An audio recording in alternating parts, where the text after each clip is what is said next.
Good morning, everybody. Short little video today answering a viewer's question. Seeing I'm taking the summer off working on customer projects, I thought this would be an interesting little video series that I could do over the summer, kind of easy to produce and film.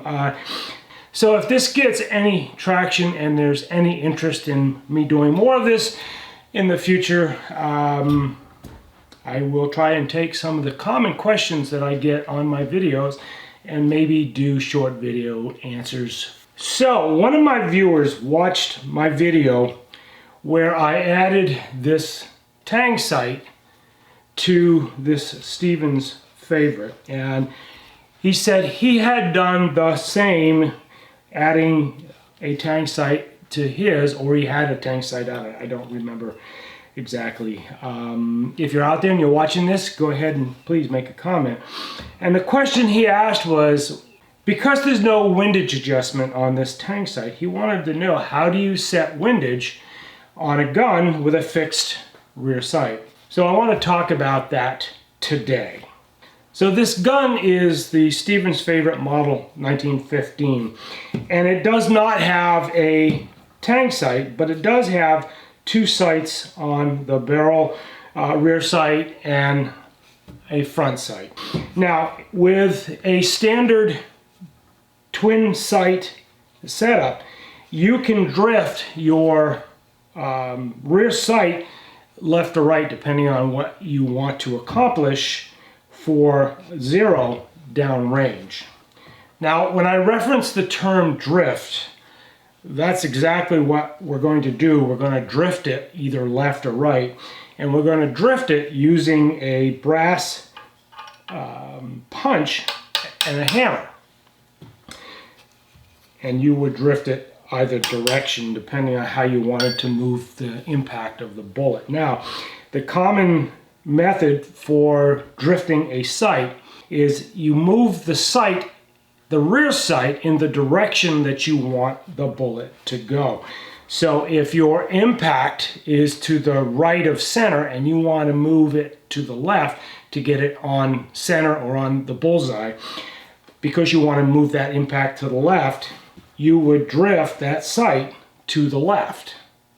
And that would be common even on this Stevens favorite with the tang sight, because it does have a Winchester style buckhorn rear sight, and it would be the same thing. If you wanted to move your impact to the right, then you move the rear sight in the direction that you want the bullet to go. So you would drift it to the right. If you wanted to move it to the left, you would drift it to the left. Except with this Stevens favorite, with the tang sight, there's no windage adjustment in that tang sight. So then your next option is to move the front sight. Things then begin to get a little more interesting at that point, because with the front sight, you move the sight in the opposite direction that you want the bullet to go. So if you want to move the impact to the right, you quite literally move or drift the sight to the left. If you want the bullet to go to the left, then you would drift it to the right, moving that sight in a direction opposite where you want that bullet to go. I hope that didn't just confuse that all to hell, but let's do this again. The rear sight, you move the sight in the direction you want the bullet to go. So if you're shooting to the left and you want the impact to go to the right, then you would drift your sight to the right. For the front sight, if you want to move your impact to the right, you would do the opposite, and you would drift the sight to the left. So another question that you might ask is, how much do I drift that front sight, left or right? And my answer is going to be, I don't know. It's all going to depend on the length of the barrel. You're going to, how you sight or how you look at or look through the sights, all of that matters. It's not going to take a lot. So if you're 1 inch or 2 inch, it's not going to take a lot of movement left or right to get that impact where you want it. You're just going to have to try a little bit and experiment. And again, I'm going back to using a brass punch. Sometimes I'll use a wooden punch, walnut wooden punch. That isn't always strong enough.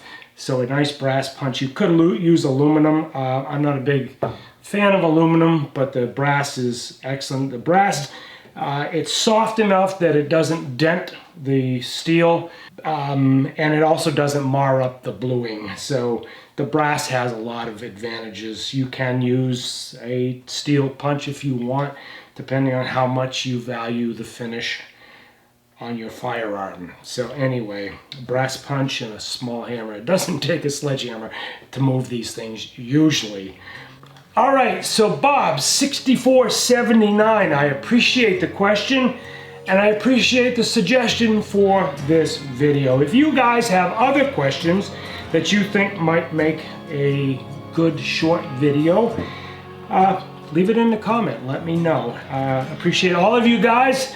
Thank you for being here, and I will see you in the next video. Oh, by the way, subscribe.